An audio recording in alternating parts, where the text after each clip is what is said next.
Sensing games and laughs galore. We bring fun straight to your door. Pop culture, talk and trivia, history and new video games. Movies, music, wrestling too. Sports and stories just for you. Every week a brand new show. Come along, it's time to go. Soapbox or dashboard, oh hey. We're here to brighten up your day. Grab a snack and take a seat. Let's dive in, the fun's complete. Hey everyone, and welcome in for episode 56, Ghost Tales and Slayings of Larryville and Beyond. We are your hosts. I'm Jason. I'm Ray.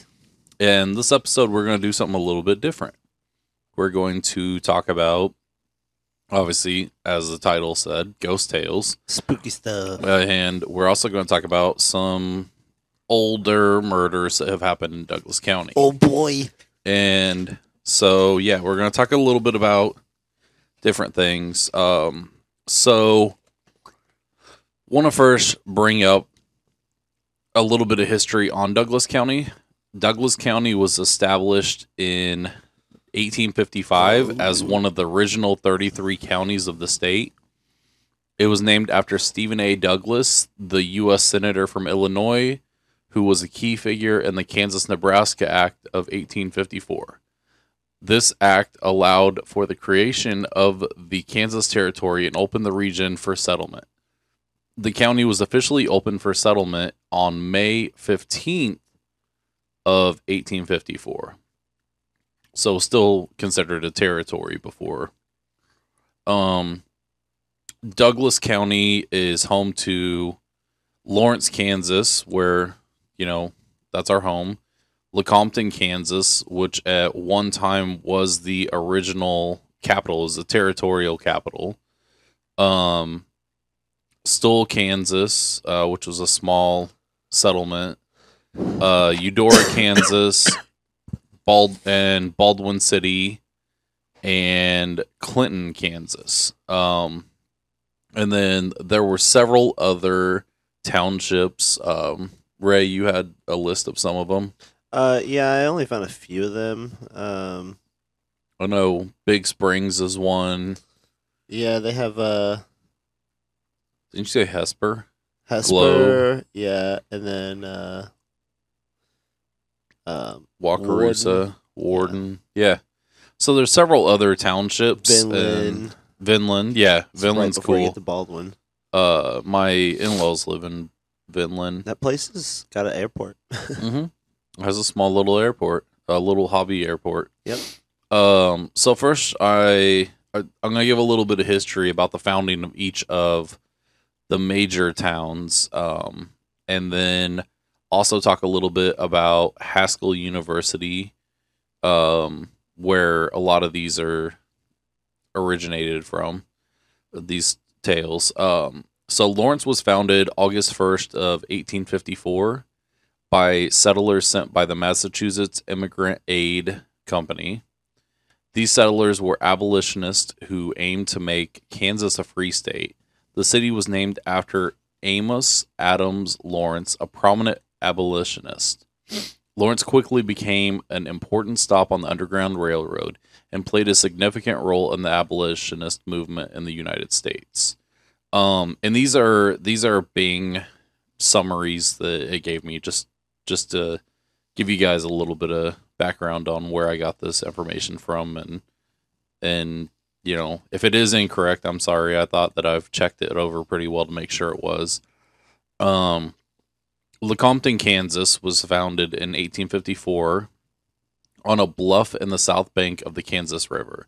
Initially, the town was called Bald Eagle, but it was later renamed Lecompton in honor of Samuel D. Lecompte, the Chief Justice of the Territorial Supreme Court.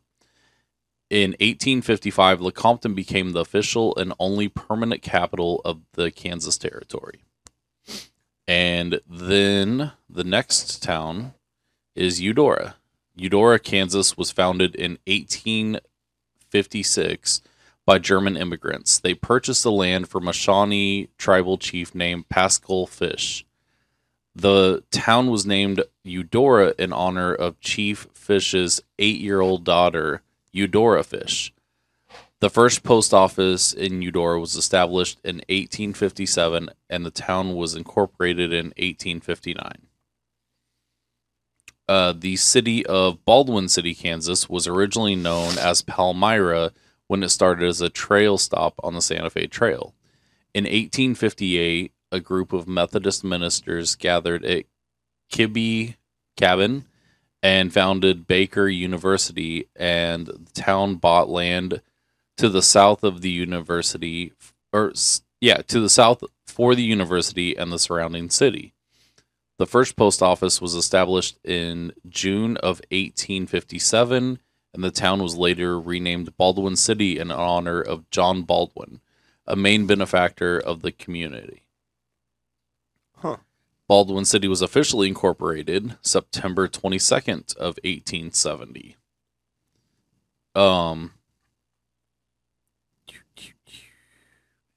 Stoll, Kansas, was originally settled by Pennsylvania Dutch immigrants in 1857. The area was initially called Deer Creek, but it was later named Stoll after its first postmaster, Sylvester Stoll. By 1859, the settlers had organized the Evangelical Emmanuel Church, which became the central part of the community. And then Clinton, Kansas. There's not really a whole lot of stories coming out of Clinton, Kansas, so I'll probably go ahead and skip that one. But it's kind of in southwestern Douglas County, and it's on the other side of Clinton Lake, and it played a big role in the Underground Railroad. Yeah. And initially the town was called Bloomington, which hence the name Bloomington Beach. Yeah. So Haskell Indian Nations University we have here in Lawrence. We have two universities here. We have Haskell and we have KU. And then Baldwin, as it mentioned, has Baker. And all of them have their different ghost stories and haunting stories and stuff like that. Haskell Indian Nations University is located in Lawrence, Kansas. It was founded in 1884 as the United States Indian Industrial Training School. Initially, it was a residential boarding school for Native American children. The goal was to assimilate Native American children into mainstream American culture by providing them with vocational training. In 1887, the school's name was changed to Haskell Institute. Over the years, Haskell evolved into a junior college and was renamed Haskell Indian Junior College in 1970. Finally, in 1993, it became Haskell Indian Nations University under the leadership of the Assistant Secretary for Indian Affairs, Ada D. Today. Haskell continues to serve educational needs of American Indian and Alaskan Native students, offering associate degrees in various fields. I have several friends that have attended there. It's a really cool university. It's a beautiful campus.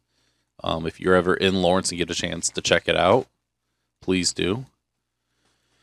So we are going to start with some kind of more well-known stories. Eudora, this one comes from Eudora. And this is about the screaming bitch of Weaver. And it says, and I'll read it. A lot of these came, so I reached out to all the historical societies for the surrounding towns. Some of them were a little bit more cooperative than others. I also went to the Watkins Community Museum here in Lawrence and did some research. And then I had... I kind of put out posts on Facebook and Twitter and stuff like that. So I've got a lot of this stuff kind of came from all over the place. But this one says, has anyone in the area ever ventured into the Weaver Bottoms east of town to hear what some called the Screaming Bitch? There are numerous ghost stories and legends that are purported to make the screaming noise that echoes through the bottoms on some nights. Allegedly, the Weaver woman jumped in from a train and killed herself, and you can still hear her screams. In all likelihood, the screams are not from ghosts, but from a fox mating call, or perhaps howls by bobcats or ghosts, or even some rare instances, mountain lions. Have you heard the foxes like in the middle of the night? Yeah. Oh god, it's fucking terrifying. So, even though there's always a rational explanation for every ghost story, it's nice to have the fantasy. Yeah. Weaver no longer exists. The community of Weaver was located where the County Line Road crosses the BNSF rail line to the northeast extreme of Douglas County. Repeated floods destroyed the community. So there's another one that I came across, and supposedly this was the woman jumped in front of a train because her boyfriend was killed in war. Oh, what? And that's what I had always that's what I had read on that. Also from Eudora. Yeah, it's kind of a messed up thing. Also from Eudora, the ghost of Lizzie Madden. One ghost associated with Eudora is Lizzie Madden, who was thought to have been murdered and thrown off the Northwestern Railroad Bridge, where the BNSF rail line crosses the Wakarusa River just northwest of Eudora. A Lawrence World November 26, 1897 account read, "Those who have seen the ghost say there is little doubt about it being the ghost of the Madden woman. Some have said that the spirit acted at times as if it were in pain and other times as if there was a struggle. Few traveled the bridge at night to avoid the ghost." The Eudora Cemetery records a Lizzie Madden, no age given, who was black and drowned February 28th, 1897. If that is the one that I'm thinking of that I've read about, the rumors were that she stepped on a board on the bridge and went through it and plummeted to her death. Oh, fuck. But there's a whole bunch of things that, like, say otherwise. Could you imagine that? Just walking along, not even knowing, like, anything could happen, and then just... Yeah. Done. Okay, so this isn't really a ghost story, but this is a creepy thing that someone sent to me. It said, I had read someone mention this on... Yeah. Basically, no, I had all sorts of anonymous really? stuff sent to me. I had, and I've heard this before too. Oh, fuck. I have read someone mention this on Twitter several years ago. Eating slivers of Einstein's brain at KU. I didn't believe it at first, so I did my research on the story and learned it is likely very true. The man who removed Einstein's brain had relocated to Kansas, and research backed up the story. What the fuck? And supposedly, people would get to, like, there was a professor that had a piece of the brain in embalming fluid. Oh my god. And people would get it out and put it in their mouth and suck on the embalming fluid and get high off of it. Oh my god. Like, just suck just the tiniest bit. Good for you. Yeah, like... So, yeah. They're like, we're gonna get smart, guys. Oh. Guys, I feel funny. But, like, they'd basically do it until their mouth turned numb, and then they'd spit it out and put it back in the embalming fluid and then pass it off to someone else. Oh my god. Like I said, I don't know if it's true or not, but so this one is really controversial. So Stoll Cemetery is known for being one of the scariest spots in not only the whole state but the world. It's listed as one of the 7 gateways to hell. Yeah. And locals believe that it was made, I believe it was made up on some sort of TV show or something like that. Right. And Supernatural was really... Well, it was even before that. It was even before that. I mean, these rumors had been around since the 70s. Supposedly people could throw beer bottles at the walls inside of the church, and like they just bounce off, and not do anything. There's rumors of you could step inside the church when it was like 100 degrees out or something like that, and it just feel like ice. Yeah, and vice versa. But that's people, crazy. it's believed that there's a set of secret steps that led to supposedly hell, and some claim that witches and cults used to meet there.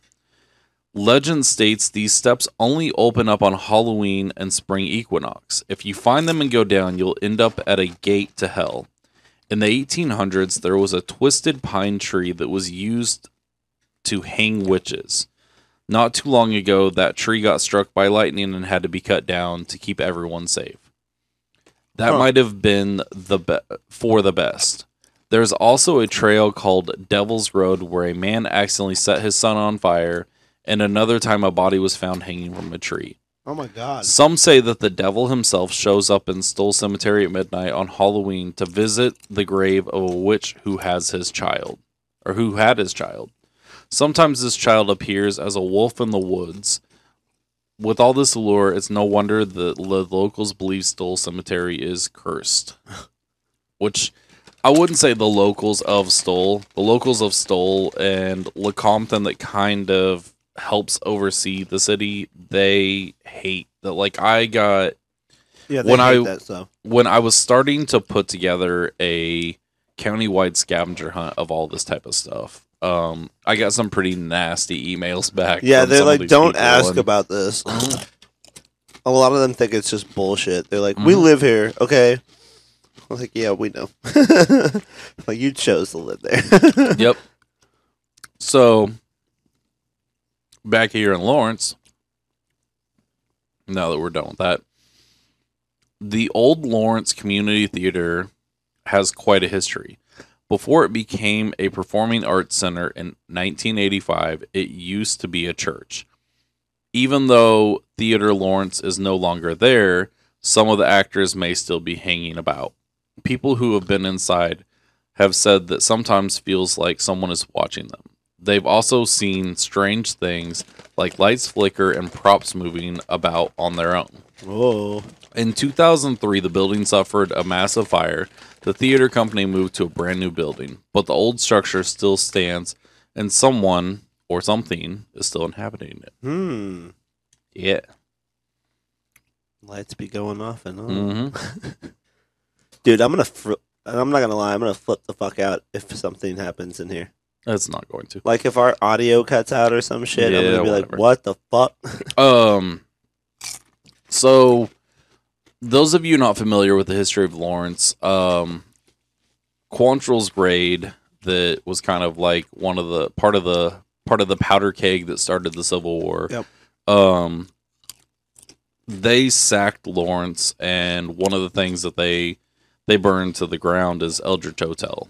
They burned a lot of downtown Mass and a lot of the city and surrounding area. You know, my grandfather actually owned the one of the one houses that actually survived, and it was because it was a stone. Is that the one at house. Hobbs Park? Yeah. Yeah. He owned that one. So didn't know it was historical. So we yeah. So downtown was pretty torched and everything. So that's why it's rumored that, you know, Eldridge Hotel and stuff like that is haunted. In Lawrence, as I just said, there's a haunted accommodation called the Eldridge Hotel, and it has a really interesting history. Paranormal investigators, reporters, and guests have all experienced strange things in this hotel, thanks to Colonel Eldridge's ghost. Eldridge's ghost. The Colonel likes to play tricks on visitors, ranging from crinkling a water bottle in the middle of the night, turning the air conditioner on, or moving bags.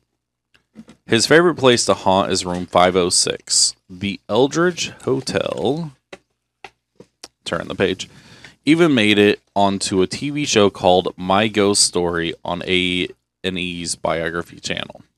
Yep. Okay, if I this ever is die and become a ghost, I'm gonna like tickle people.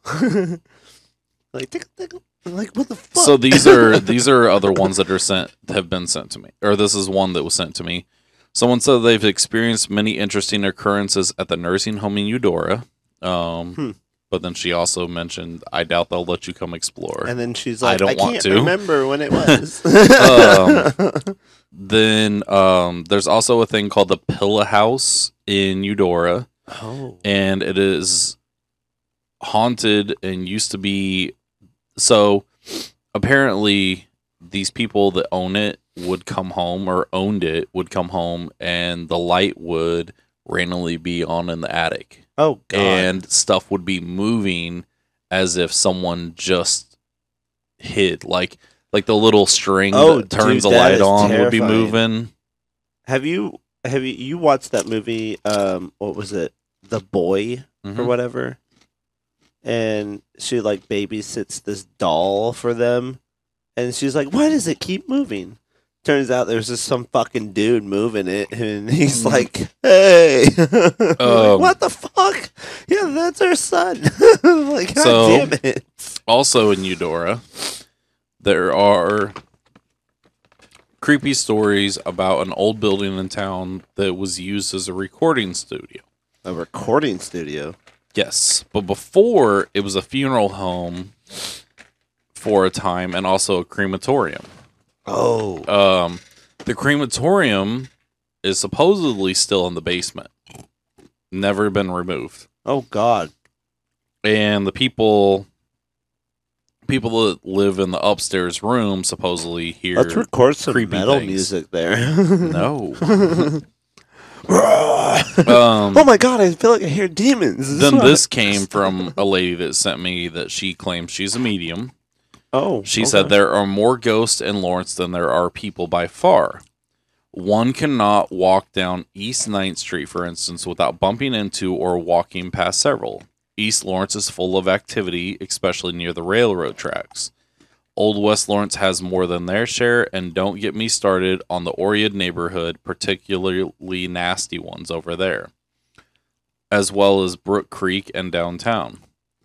The river is a huge gathering place as well. Everything from fishermen to drowning victims wander up and down the water. Yes, you cannot walk 5 feet in Lawrence without an encounter. You may not realize it, but it happens. Interesting. Hey, did you just hear a glitch? No. Are we still recording? Yes. Okay. Calm down, Ray. No, I felt like it was like a pause or something. I paused for a second. No, I meant like the audio. You creep yourself out. I'm just saying, man, we're talking about this paranormal shit. Wet the bed and have to go sleep in your mom's bed. I'm gonna wet the bed. No, my son spilled milk in the bed earlier. God damn it. So another person says, my grandmother used to live at 1037 Tennessee. The old brick house several houses away from her was haunted as far as all my cousins and I thought. Especially when I found out the first owner was Colonel Blood, the first mayor of Lawrence. What? I knew it was true. I told the story about it for years to my kids, grandkids, and as a storyteller. It was unkept when we were little, with trees brushing against the windows making strange noises. Oh, God. We would dare each other to go to the door and look in the windows and then come running back to the sidewalk and run all the way back to Grandma's. Nope. Yep. Not doing that. This is another one that's sent to me. That's how a hobo gets you. The college, or the haunted frat on College Hill where College Hill Condos is now. The story I heard has nothing to do with haunting. An architectural student designed the frat house to be made out of poured concrete and built on the hill where the big mill used to be. Like, not the big mill, the restaurant, but there used to be a mill up it. The professor flunked the project on the grounds. The ground wasn't stable enough to hold the weight.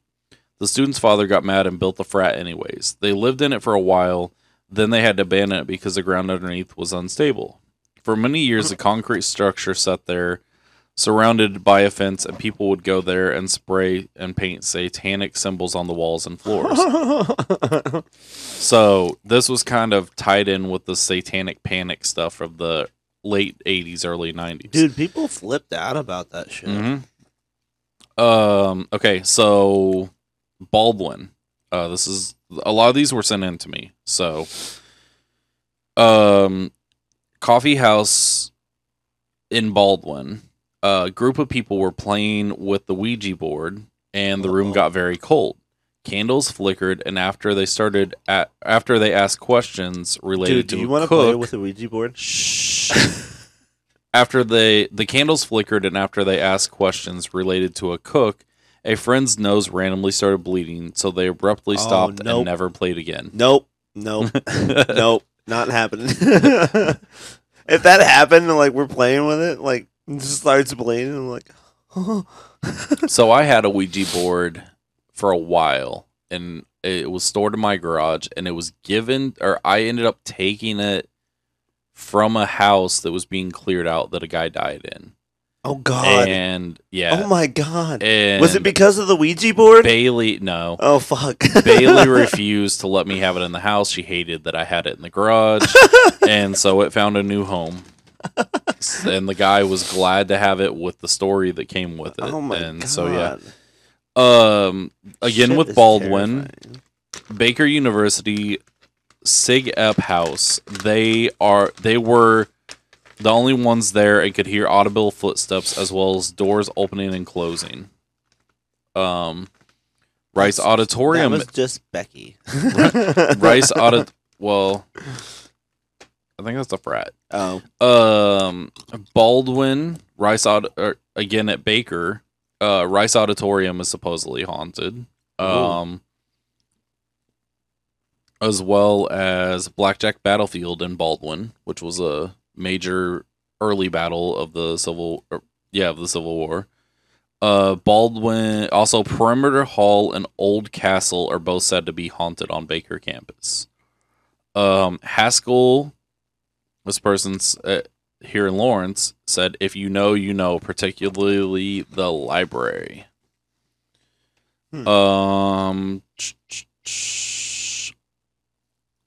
Science building on campus is supposedly haunted at Baker, and some have seen a face looking out from the third floor. Oh, it's creepy. Mm-hmm. Take a little trip over to Lecompton. The steps of the community building in Lecompton, supposedly people see figures there because it is where they bought, sold, abused, and murdered slaves. Oh my God. No way that place isn't fucking haunted. So these are a couple. That's just bad energy. That shit lingers for like decades. These are a couple centuries. That I've heard for years. And one of them is kind of a, I guess, personal experience. So the white deer out near the wetlands. There's a story where I've heard several times this like white deer, ghost deer that would run out in front of cars, and supposedly it's caused a few accidents. Like people would think that they're about to hit this deer, and then all of a sudden it disappears. And holy shit! Yeah, I've hit a deer. And then the cemetery out there on 15th Street, near me, heading out of town. Supposedly there's a ghost girl near the cemetery, and at night, if you drive past it, you can catch a glimpse of her, either out of the corner of your eye or in your rearview mirror, and then she's gone. Oh fuck! We should like you can go drive for a car by ride? with yeah. Let's take her camera. And then so when I went to Woodlawn Elementary School, and there was a house that was, it looked pretty abandoned, and you threw rocks at it. No.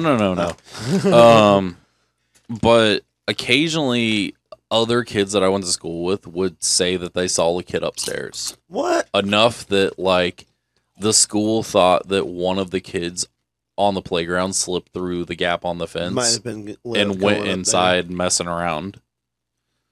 And had cops go check it out. Oh man. Yeah. Cops are like, Yeah, there's like signs of people living up there. So, back to Eudora. 720 Main Street is a current home of the Eudora Community Museum. It was first built in 1866 by Henry Coach, I guess. In 1869, the building was bought by German immigrant and Civil War veteran John A. Saybold. Saybold was a tinsman, and he had a shop on the first story of the building and lived on the second story of the building with a large family. Tragedy was a constant in the Saybold family. In 1884, at the age of 39, John A. Saybold fell from the roof he was tinning. His dying body was taken to 720 Main Street, where he soon died. 2 Saybold children also died at 720 Main Street in earnest in 1871, and Clara in 1891. Damn. Okay, yeah. That was a little confusing. People just be dying. Yeah. This is one that I have heard a lot about here in Lawrence. And this has to do with lynching that happened. So, reportedly, if you go to the cemetery at night, and I believe it's Oak Hill Cemetery, and walk around Pete Vinegar's grave and say, "Pete, Pete, what did they hang you for?" he will respond with a faint nothing, nothing at all. Pete Vinegar, George Robertson, and Isaac King were hung on the Call Bridge June 10th of 1882 while awaiting trial for murder of David Bousman, I guess. George and Isaac had tried to rob Bousman, but ended up killing him. There were witnesses to the murder, and so they were arrested. So was Pete Vinegar, because he was at the house where they were arrested. An angry mob broke into the jail and dragged the 3 men to the river, where they hung them despite no evidence that Pete was there or even involved in the robbery turned murder. So there's some interesting ones for you. Wow. Now I'm going to get into some more kind of... This comes from the Shadowlands, and these are kind of like a lot of this is one-off reports. Clinton, Coffeeville. That's not got Clinton on it. I'm working on a fictional story right now. Mm-hmm. And it is it's kind of like a slasher thriller, kind of suspense horror, but basically takes place outside of Lawrence, Kansas. I'm debating the location right now. I think you should use some. I think I'm gonna use County Road 442, which is Stoll Road, basically. But it's just pretty empty out there, so it's like you can just let it go on forever. All right, back on subject. So as we talked about the one earlier, where there was the ghost of Lizzie Madden. Yeah. So it said, okay, she did this. So she supposedly jumped in front of a train. And she did this because her boyfriend was killed in World War II. Huh. So, yeah, it was World War II. I was like, I couldn't remember offhand. And now we're going to get in some more. So this is from, like I said, Shadowlands Haunted Places Index. Ooh. There was an original cornerstone at the Eldridge Hotel that was used to rebuild the hotel after Quantrill's raid burned it down.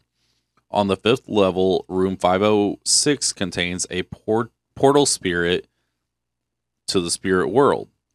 There have been examples of flashing lights, breathing marks on recently cleaned mirrors, and doors shutting on their own. So, yeah, a little bit more detailed into what we were just talking about.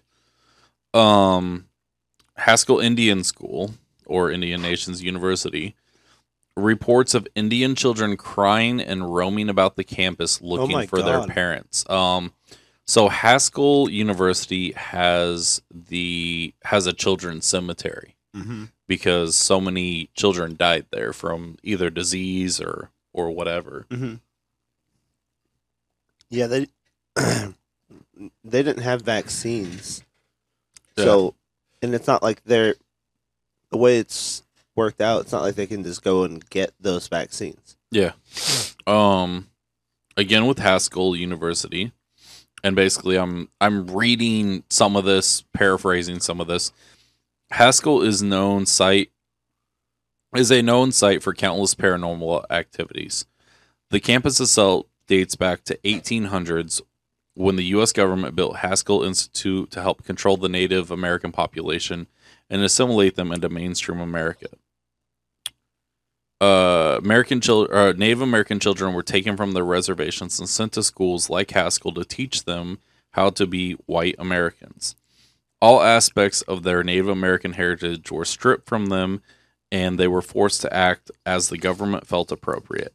Countless reports and documents held in the National Archives office in Kansas City tell stories of children being beaten and abused for using their native tongue or for acting out of conduct. The University of Kansas Forensics Labs holds several remains of children found buried throughout Haskell campus. Jesus. Many rumors are speculated about some of the university's buildings, which are all some of the oldest in the state of Kansas. Haskell is an amazing place for those to seek an up-and-close experience with the paranormal. The history and horror that this campus holds is unlike any other place in the world. So if you are daring, ask for a key to Hiawatha Hall and see if you can stand to be alone in the building for more than one evening. Yep. The bell tower at Haskell.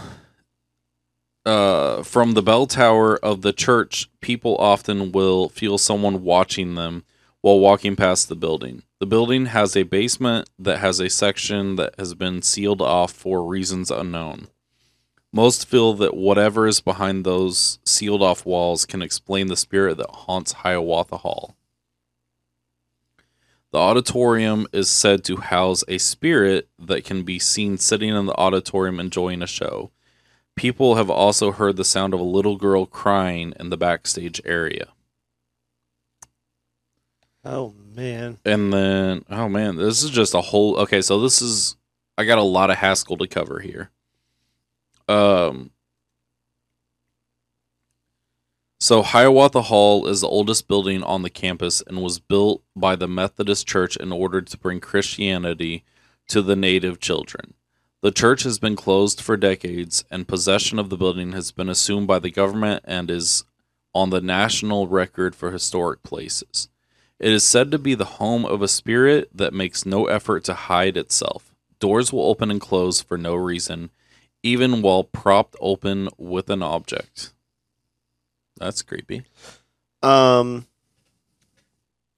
I'm trying to look it up, but my dad used to tell me stories about when he was a security guard. At Haskell? No, at University of Kansas. I got a couple on Kansas.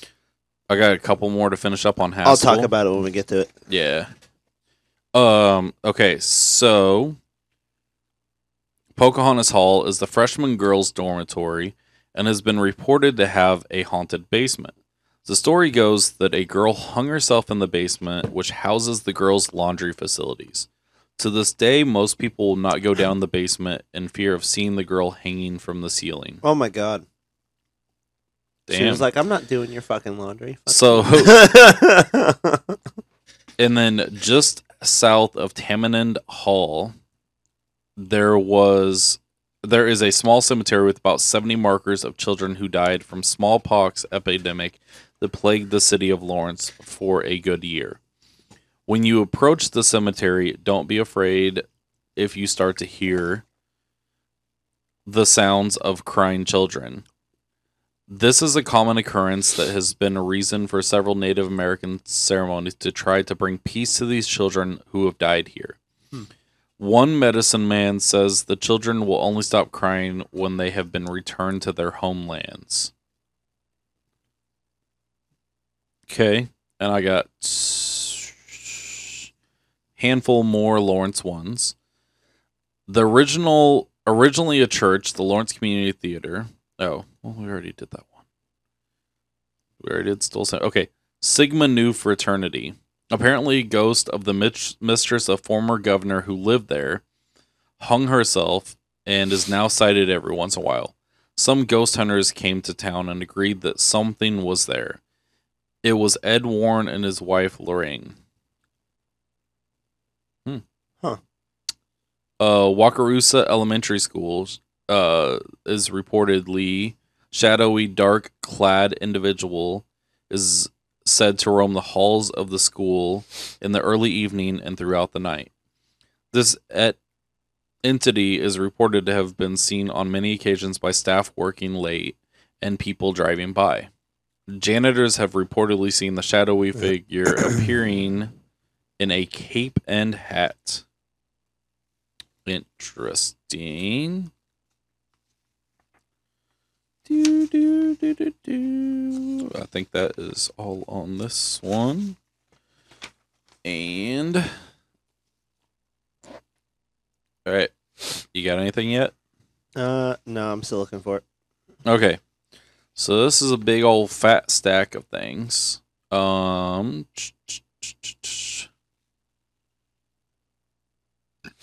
So this is back to Baldwin Coffee House. And these came from In Baldwin?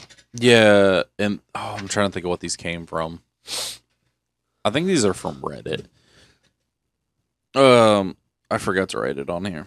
So someone said they saw an apparition at the coffee house in 1988.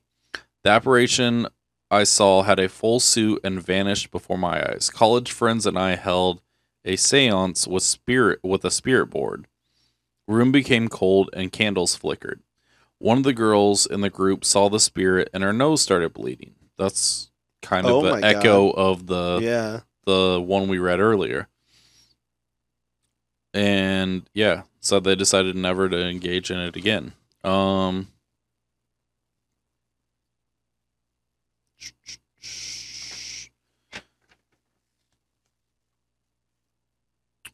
Sigma App House. So, okay. So, this is from Perimeter Hall. One of them. Oh, that's too long. I'm not reading that one. There's a lot with the University of Baker. We've already went over the Weaver Bottoms.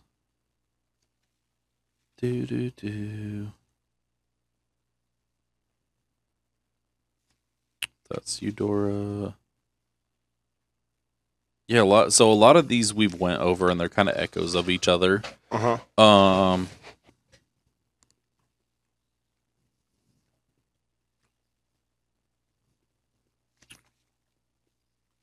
do you got? Anything? Well, here we go. Okay, this person wrote 1977 was on Louisiana Street just north of Wells Overlook Road. It was about 12:30 a.m. and I had just topped a small hill and I noticed someone walking in the center of the road up ahead. When he didn't move over so I could pass, I almost slowed down to a crawl and crept past him because I was afraid I'd drop a wheel off the gravel on the right. As I went very, very slowly past him, I could see he was really tall. He had what appeared to be shoulder length red hair. He had a hat of some kind. I don't recall seeing it clearly. He was wearing a mid-calf light colored coat and had black boots that came almost up to the coat, and said that after thinking about it, that it looked like a Confederate officer because he kind of just disappeared. Huh. Yeah. Oh, that'd be weird to see. So they went back for a second look, and the person was gone. What the fuck? You know what we should do? Just walk around town and like reenactment clothing and just duck out and hide somewhere. You're like, what the fuck? Was cleaning a men's restroom at a restaurant after hours on Mass Street. Doesn't say what restaurant. Heard what I thought was an older man coughing, but had not heard anyone enter. Then I heard a rattling, clicking sort of noise. I turned around to see nobody there, but the sound was definitely coming from a baby diaper changing station. Huh. It was sort of moving in place, even though, or enough to make a noise, but not enough to actually unfold the platform. I tried to ignore it as I washed my hands, though I was thoroughly unnerved. It stopped shaking conveniently when I reached for the door. I'm not going to swear that it was paranormal, but Lawrence seems like the kind of place that would be old enough to have that show up. I mean, it could also be a rat. But, what would be scarier, a ghost or a rat? Ghost. Just a rat just plop out. You're like, whoa, fuck!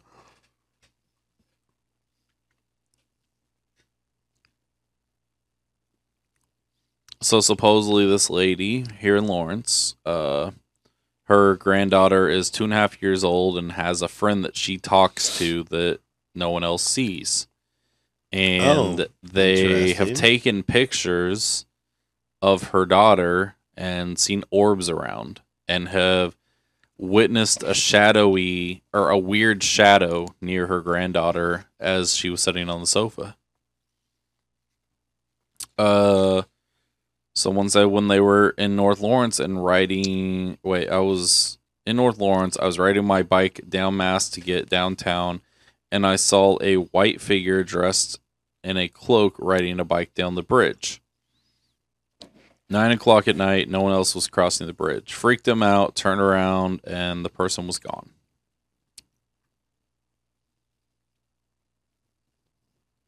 With a puff of smoke. Wow.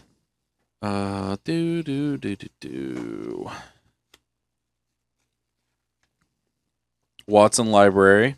This is supposedly haunted up at KU. If you go into the stacks alone, where there's no windows, you can hear chairs being moved, books being dropped, and whispers, even though no one else is around.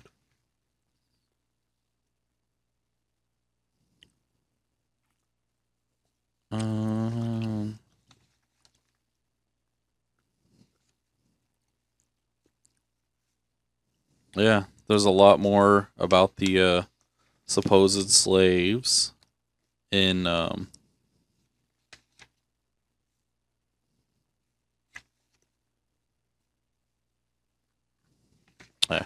right. The supposed slaves in Lecompton. Okay, so I've got this Haunted Lawrence book, and I'm going to skip over that because I would like to get in and talk about some of the murders here in Lawrence. Oh, yeah? And Douglas County, and yeah. Quite a bit now. So all these are older. I tried not to do anything recent. But yeah. So at the intersection of 1100 Road and 2300 Road, used to be Hesper. It was a little small community. On August 21st, 1863, William Quantrill and his raiders from Missouri were en route to Lawrence to commit their infamous raid, and they shot 2 Union soldiers at this intersection. And Hesper was so one of the soldiers died and the other one survived. But Hesper was a little Quaker community, and it was an abolitionist stronghold. So it's a quiet little area, and yeah. 707 Main Street in Eudora. In 1909, 18-year-old Lawrence man Ross Bullock robbed the Eudora State Bank, located at 707 Main, twice within the span of a month. The first time Bullock robbed the bank, he eluded capture. The second time, he was not so lucky. After robbing the bank for the second time, a group of men chased after Bullock with guns drawn. Just west of Eudora, Bullock shot himself in the temple rather than surrender to the group of men. Fuck. His dying body was taken to Eudora City Hall, where hundreds of curious onlookers filed past his dying body. Bullock was eventually taken to Lawrence for treatment, but died from his wounds. 1904, at 1009 Massachusetts in Lawrence, Ed Kalberman was shot to death by J.B. Shane, and it was said to be a random act of violence. In 1862, here in Lawrence, paymaster Frank Mitchell was carrying $20,000 in gold and was shot and killed by robbers Fowler and Lash near the Wakarusa River. It's kind of out near the wetlands. They buried the chest to retrieve later. They were eventually caught and confessed to their crimes, and they were hung, then buried in North Lawrence Cemetery. And I don't know, I couldn't ever find anything on whether the chest was ever found. Right. So let's go dig. Okay, so these are some really interesting ones. In 1909, 940 Connecticut in Lawrence, Della Van Sil was found dead on January 4th, but a suicide note was not found until January 6th in an area that was already searched. That's weird. Mm-hmm. Okay, so that's planted. So her husband, Ephraim, I think that's how you pronounce it, yeah, was suspected of poisoning her, but he was never charged. Yeah, that's totally suspicious. Lawrence, okay, so this wasn't a murder, but in 1932, Bonnie and Clyde reportedly robbed First National Bank at 746 Massachusetts. Oh, really? Mm-hmm. Did you did you see the car that they were in? The one that they were murdered in? With the holes in it? Yeah, like thousands of holes. Like, the cops saw them and they were like, kill them. April 24th, 1932. Dude, that scene actually was really fucked up about that, the Bonnie and Clyde murder. The people, like the onlookers, started like pulling out pieces of their hair to just like collect souvenirs. Like, what the fuck? Okay. It's so macabre. April 24th, 1932, Officer Melvin Howe was murdered by carjacker Oni Knight on the Kansas River Bridge. Oh my god. Okay. Lawrence, May 28th, 1954. At 7:43 Mass, Leroy E. Harris, attorney, was shot and killed in his office by Philip Johnson for no apparent reason. That's what the article said. Yeah, that's what the article said. And a lot of these I got from reading articles at the Watkins Community Museum. January 28th, 1960. I don't know if I should say the address. I guess, whatever. 720 Indiana Street. Maud Smith was found dead in the basement with blows to the head by blunt force object. Oh my god. She was killed by Edward Jr. Doolin, who killed her in bed, then dragged her to the basement. Jesus. Yep. Now, this one's screwed up. February 6, 1977, 740 Rhode Island, Margaret Maxey was stabbed to death and her legs cut off by James R. Gardner. Oh my god. He put her body into garbage bags and wheeled her down the alley in a grocery cart and abandoned near the railroad tracks. According to police reports, James' older brother Joe brought Maxie home from a bar. And when James returned, he became upset and stabbed Maxie to death. Hours later, while Joe cooked pizzas, James dismembered her body. The brothers dumped her legs behind a store on New Hampshire Street. What the fuck? Like, that's psychotic. What the fuck? Yeah. Go make a pizza. So, June 1967, Thomas E. Daniels was kidnapped from his job at the Virginia Inn. He was held at gunpoint as a hostage by robbers. The robbers tried to avoid police near Salina. So, yeah, it's kind of not... It started in Lawrence. Mm-hmm. And that led to a chase. Officers fired several shots, but to no avail. An officer rammed the car, and several shots were fired. Daniels was fatally wounded by the shots in the head, as well as suffered a broken thigh as a result of the crash. Mm. So back to kind of the spooky stuff. There was an estimated 75 cemeteries in Lawrence, including private and family cemeteries. Huh. So another one... There's one on campus, isn't there? Yes, like Pioneer really Cemetery. Yeah, Pioneer. Almost old. So there is a... Oh, where is it?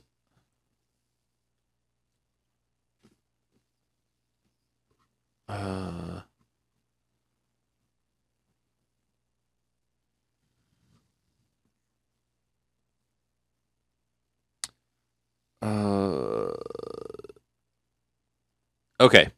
So in 1973, and this is a case that I am actually kind of familiar with by accident. I know the family, or family members. So this happened March 29th. Well, I guess before March 29th, 1973.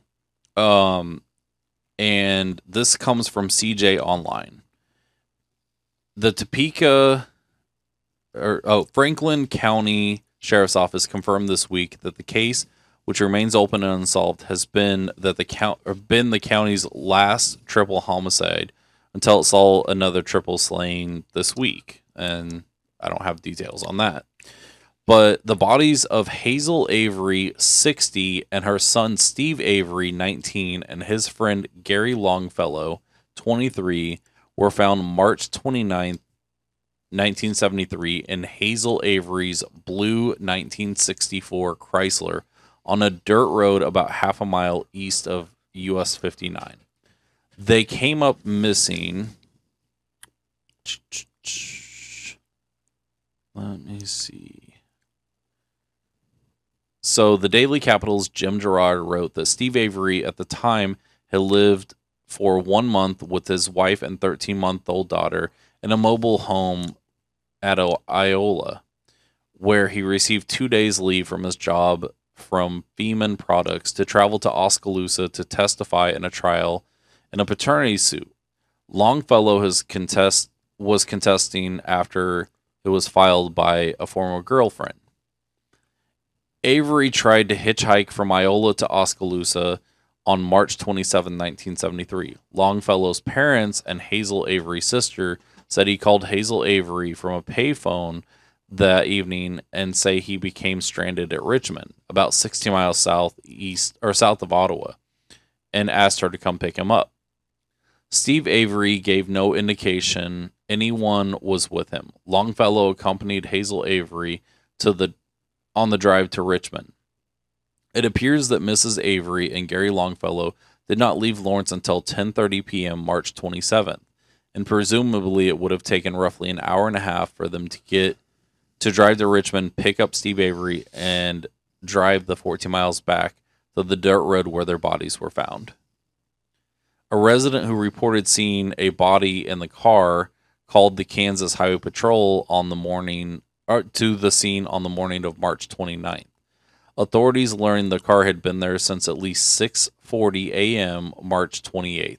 They narrowed down the time frame, and the killings have been between midnight March 27th and 6 a.m. March 28th.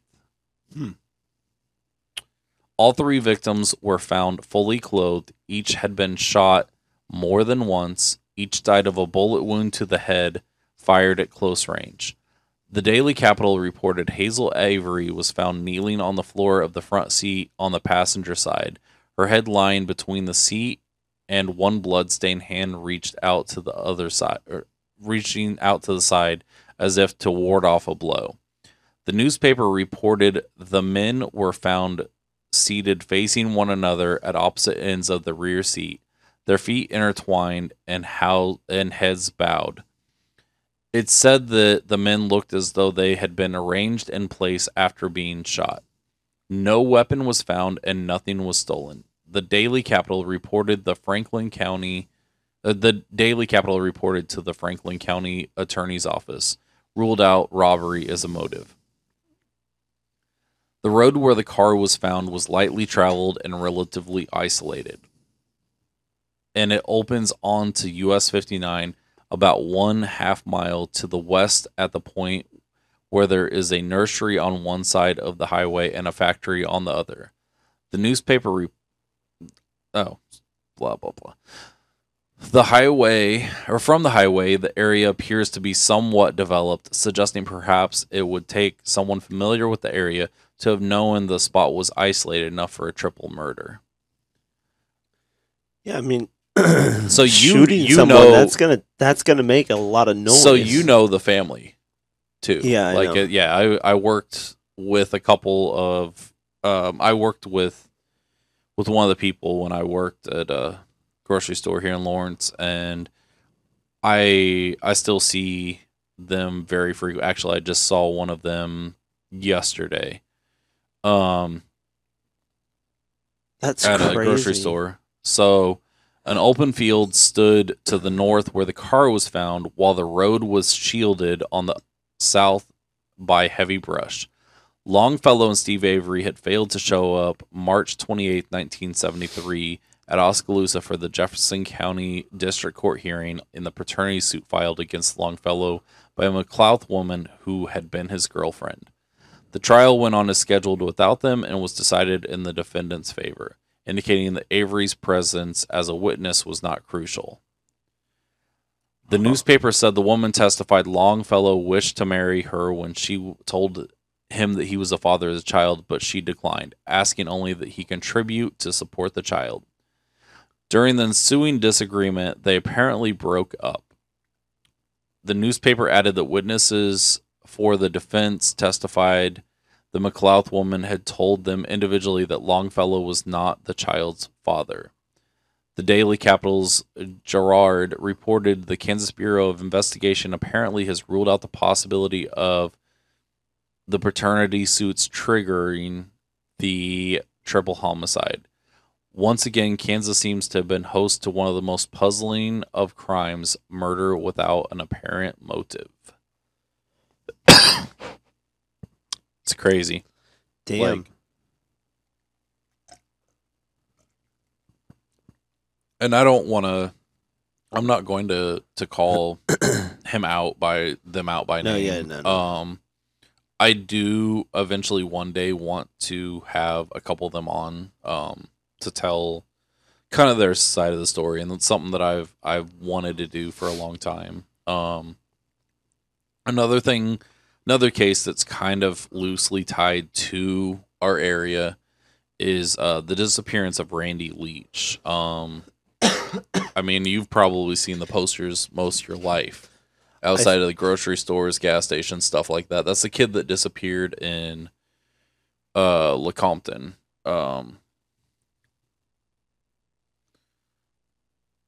So he disappeared in Linwood, which is not that far. Yeah, and it's tied to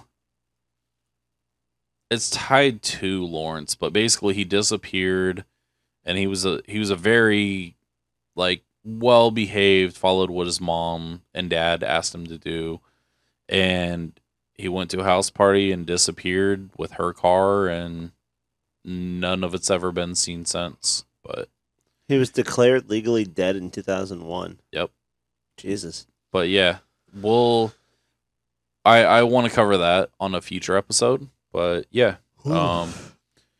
thank you guys for joining us. A lot, like I said, it's a lot different style episode. You know, it's kind of getting to tell a little bit of the history and some of the spooky stuff. Story about my dad. Oh, go ahead. Okay, so my dad used to work as a security guard up there at KU. Mm-hmm. And he mainly worked around in the Natural History Museum. Yeah. But he still had to like walk around the grounds.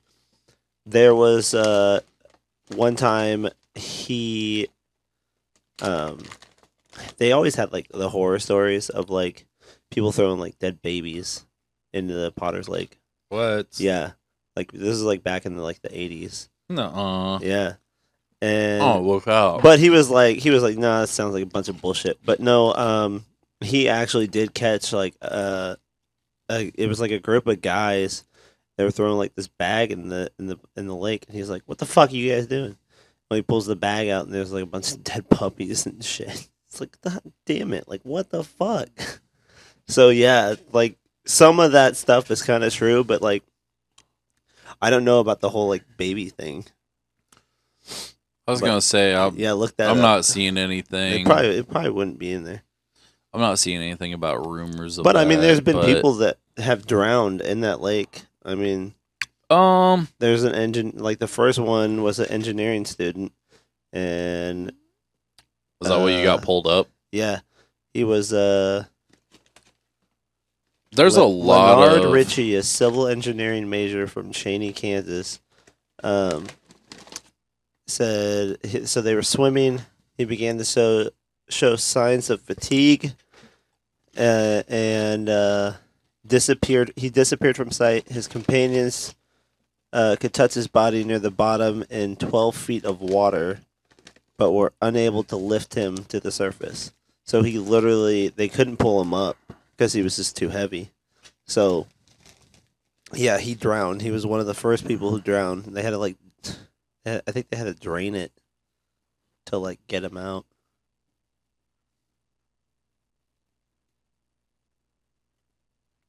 We have a lot of, like as I mentioned before, there's been a lot of drownings and people get pulled under by the current on the Kansas River. Yeah. And oh yeah, that's a big thing about my grandparents. They're like, you're not allowed to go to the river. There's I think my grandma told me, she's like, there's forces that will pull you under. And I was like, forces? Like supernatural. She thinks there's supernatural ghosts pulling us under. There was always a thing that people said, and they always said it takes at least one person every year. Yeah, that's kind of true. Yeah, there's also some sand pits and ponds and stuff like that in North Lawrence that they kind of said the same thing about. Yeah. But